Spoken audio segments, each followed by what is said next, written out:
नमस्कार मित्रांनो, आज आपण डिझाइन ऑफ स्लॅबचे प्रॉब्लेम बघणार आहोत.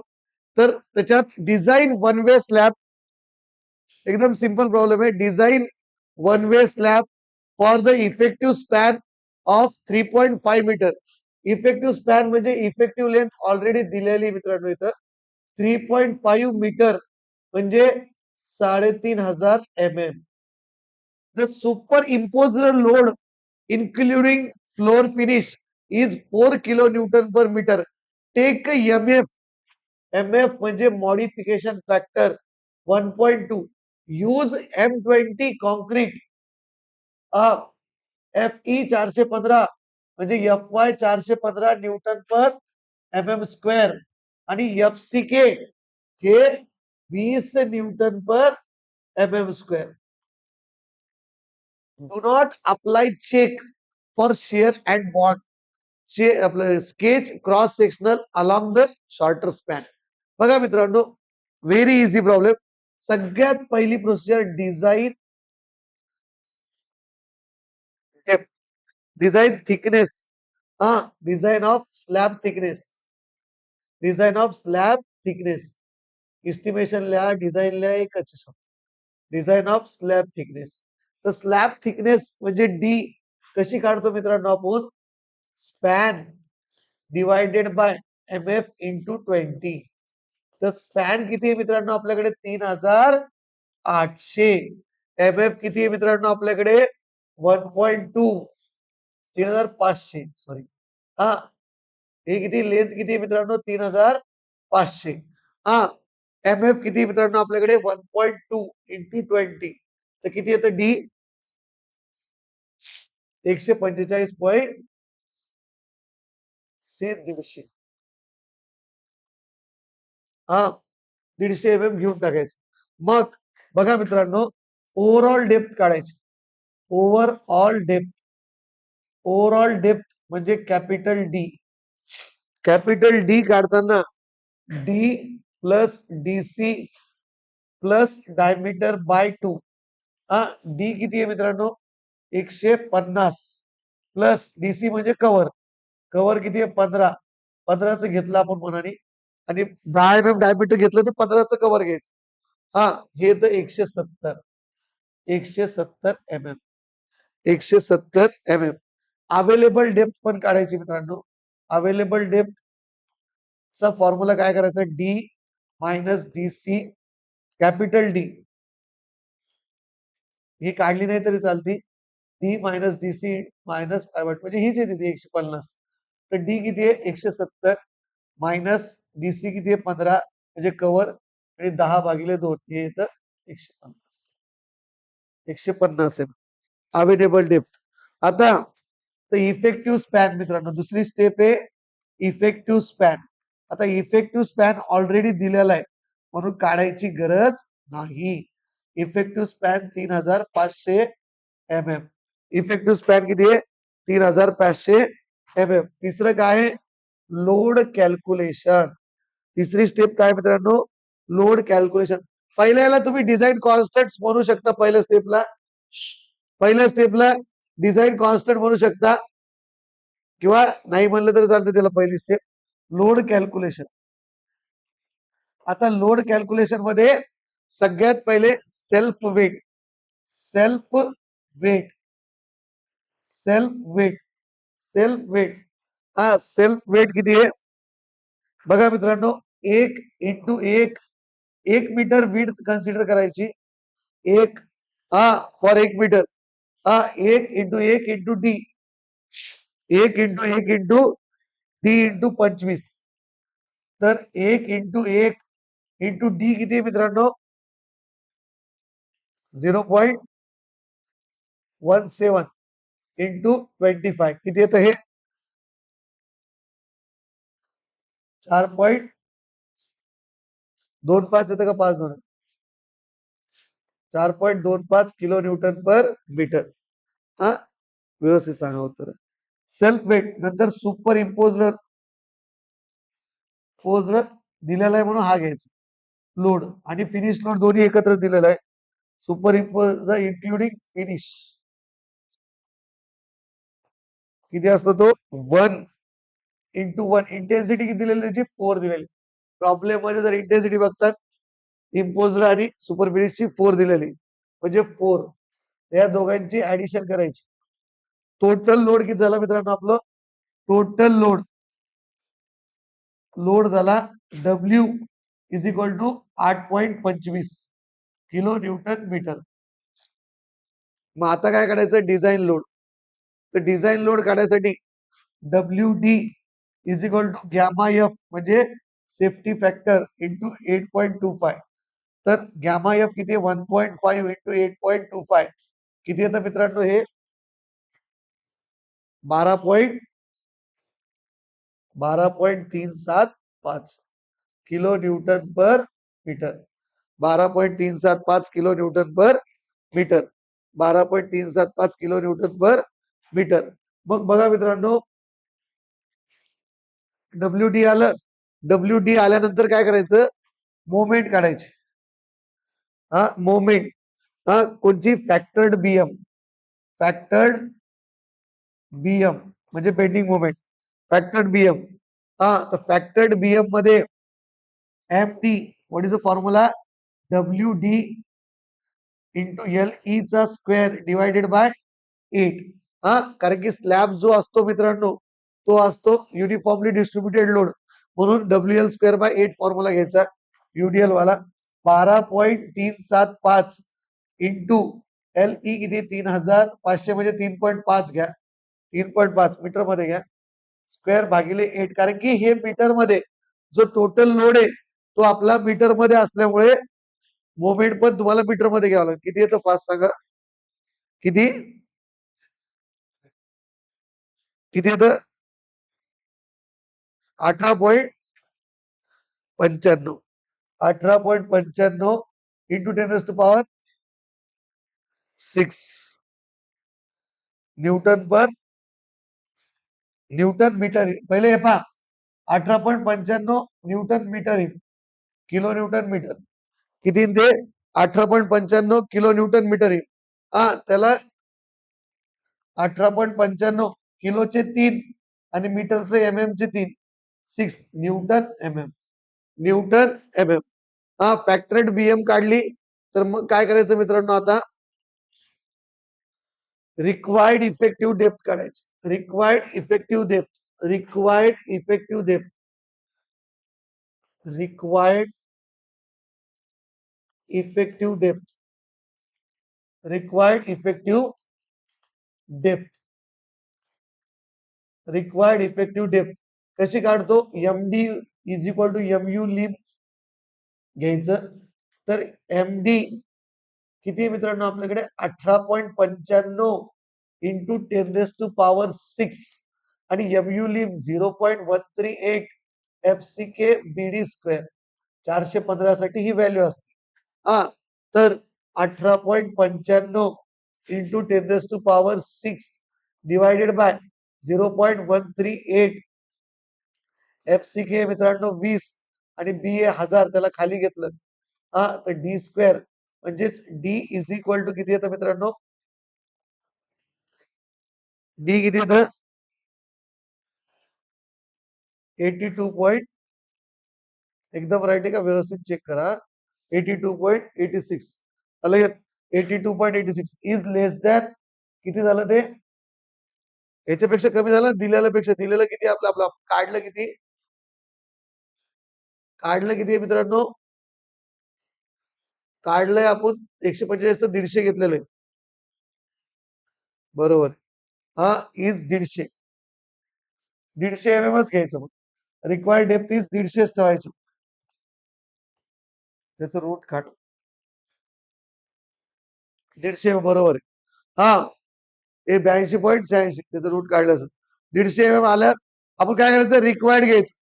आपल्याला जे मोठे दोघं आहेत जे पहिले काढलं होतं ना आता काढलेलं त्या दोघात मोठं घ्यायचं तर डी आपलं 150 एम एम. आता डी आल्यानंतर पुढची स्टेप आहे मित्रांनो एरिया 6वी step area of steel area of steel area of steel for area of steel and spacing for main steel pen steel steel हा तर AST is equal to 0.5 FCK divided by FY हा in bracket 1 minus under root of 1 minus 4.6 MD upon FCK BD square BD square into BD तर 0.5 FCK किती आहे 20 FY किती आहे मित्रांनो 415 1 minus under root of 1 minus 4.6 into 18.95 into 10⁻6 MD 18.95 into 10⁻6 divided by 20 into 1000 into 150 चा square into 1000 into 150 बघा मित्रांनो पहिले हे डिवायडेड बाय हे काढायचं नंतर हे आलं की 1 मायनस आन्सर करायचं 1 मायनस आन्सर आलं याचा रूट काढायचा याचा रूट काढला की पुन्हा 1 मायनस आन्सर करायचं आणि 1 मायनस आन्सर केलं की वरच्या टर्म सगळ्या मल्टिप्लाय करायच्या 0.5 20 1000 150 आणि नंतर डिवायडेड बाय 415 करायचं तुमचं उत्तर बरोबर येतं एरिया ऑफ स्टीलचं किती येतं सांगा फास्ट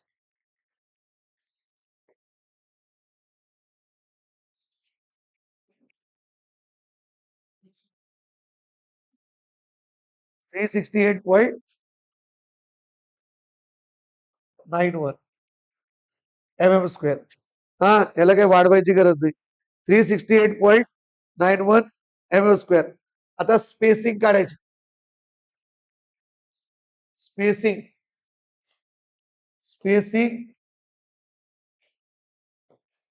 चा फॉर्म्युला काय area of diameter upon AST into B area of diameter किती आहे म्हणजे डायमीटर तुम्ही सिलेक्ट केलेलं आहे वरी जे सिलेक्ट वरी केलेलं तेच घ्यायचं बरं π/4 10चा स्क्वेअर किंवा वेगळं करू नका इथं 10चा स्क्वेअर अपॉन 368.91 इंटू 1000 किती येतं हे स्पेसिंग किती येते फास्ट काढा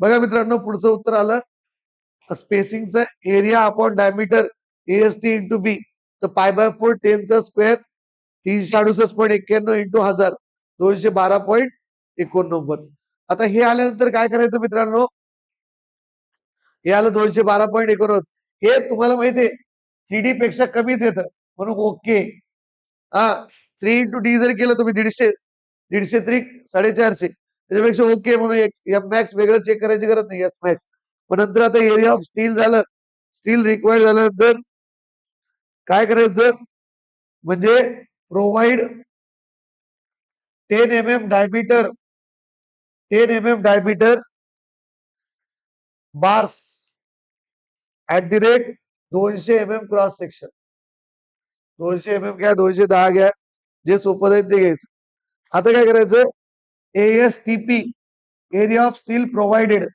काय फॉर्म्युला राहील त्याचा 1000 into area of diameter divided by spacing 1000 into area of diameter किती आहे π/4 इंटू 10चा स्क्वेअर डिवायडेड बाय स्पेसिंग किती आहे 200 210 घ्या 200 घ्या तुमच्या किती येतं हे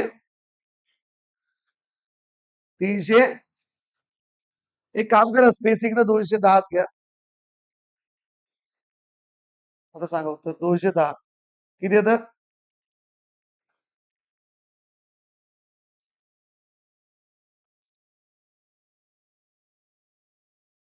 किती येतं 373. 99 म्हणजे 374 mm² एरिया घ्यायचा. 374 हा एएसटीपी. आता एएसटीपी काढल्यानंतर चेक फॉर डिफ्लेक्शन करायचं मित्रांनो. Check for deflection. Check for deflection. Check for deflection. हा डिफ्लेक्शन म्हणजे पीटीपी काढायचं. PTP. PTP ASTP upon BD into 100. तर एएसटीपी किती 374 भागिले बी किती 1000, डी किती आहे 150 इंटू 100 किती येतं हे 0.27. 0.27 येतं का 0.27%. 0.27 ठीक आहे 0.24. 0.24 जितक्या जास्त व्हॅल्यू वाढवलं तितकं चांगलं असतं. हा नंतर याला जर आपण पीटीसी चेक केलं, हा पीटी पहिले काढून ठेवू शकतो तुम्ही, नंतर काढून ठेवलेलं असतं तर चालतं. याला जर आपण पीटीसी चेक केलं, पीटी हा पीटी पण काढून ठेवू आपण. एएस पहिलेच काढून ठेवलं असं चाललं असतं. एएसटी इंटू बीडी इंटू 100. तर एएसटी किती आहे साधं स्टील किती एरिया 368.91 हा 91 डिवायडेड बाय 1000 इंटू 150 0. ओकेच येतं ते 0.24 म्हणजे PTP is almost equal to थोडं इक्वलच राहतं ते is equal to PT. Therefore satisfied. Deflection satisfied होत. सॅटिस्फाईड हा सॅटिस्फाईड. नंतर आता चेक फॉर डिफ्लेक्शन झाल्यानंतर मित्रांनो area of distribution steel. Area of distribution steel. Distribution steel. Area of distribution steel. Area of distribution steel ASTD. ASTD area of diameter of distribution steel divided by D for distribution steel. हा divided by काय आपलं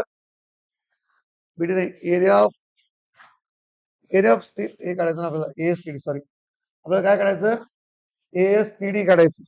तर ASTD कसं काढतात area 0. इकडे बघा मित्रांनो 10 mm चा बार घेतलाय ना आणि बार हा 415चा टॉर बार आहे. हा तर मग त्याच्यामुळे काय घ्यायचं 0.12%. 0.12% म्हणजे 12/100 ऑफ AG. हा म्हणजे 0.12 भागिले 100 इंटू बी इंटू डी. 0.12 इंटू बी किती आहे मित्रांनो 1000 आणि डी किती आहे 170 डिवायडेड बाय 100 किती येतं हे ASTD. ASTD capital deep 204 204 mm². 204 mm². हे झालं ASTD. आता ASTD झाल्यास SD for distribution bar spacing.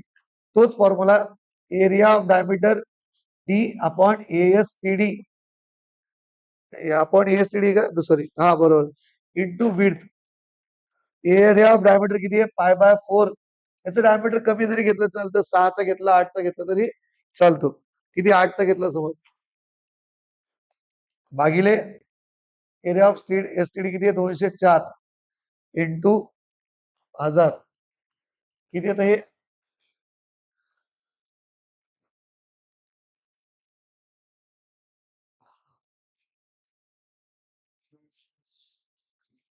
264.5 सांगा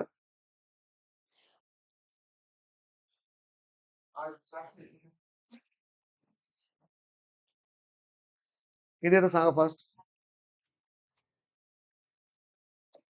246.39 म्हणजे 240 पण करू शकता स्पेसिंगची. हा 240 mm ची स्पेसिंग देऊ शकता. आता काय करायचं, डायग्राम काढायची. हे बघ, रेनफोर्समेंट डिटेल्स म्हणजे डायग्राम. डायग्राम कशी काढायची लक्ष द्या. दोन सपोर्ट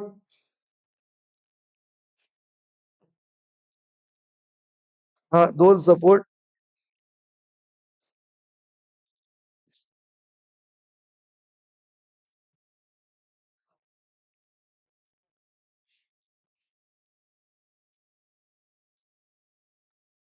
सपोर्ट नंतर हा हा एक भाग, हा सळ्या काढायच्या.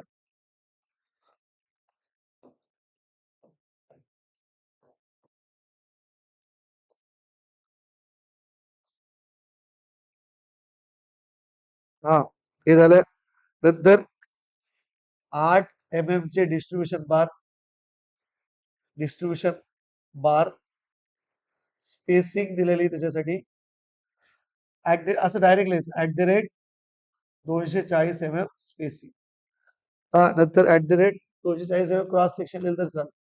नंतर इथंच मेन बार. आता ते कसं आहे, एकावर एक असते म्हणून दिसणार नाही आपल्याला. मेन बार कितीचे घेतले आपण, 10चे घेतले ना. 10 mm स्पेसिंग किती आहे, स्पेसिंग किती आहे, @ 210 210 क्रॉस सेक्शन. हा इथून ते इतकी इफेक्टिव्ह लेथ किती आपल्याला दिलेलीच आहे ती 3500 इफेक्टिव्ह लेथ. लक्षात समजलं. आणि ही विड्थ राहते, विड्थ किती आपली ओव्हरऑल डेप्थ, हे ओव्हरऑल घेतात किंवा डी डेप्थ 150. हा झालं. धन्यवाद मित्रांनो.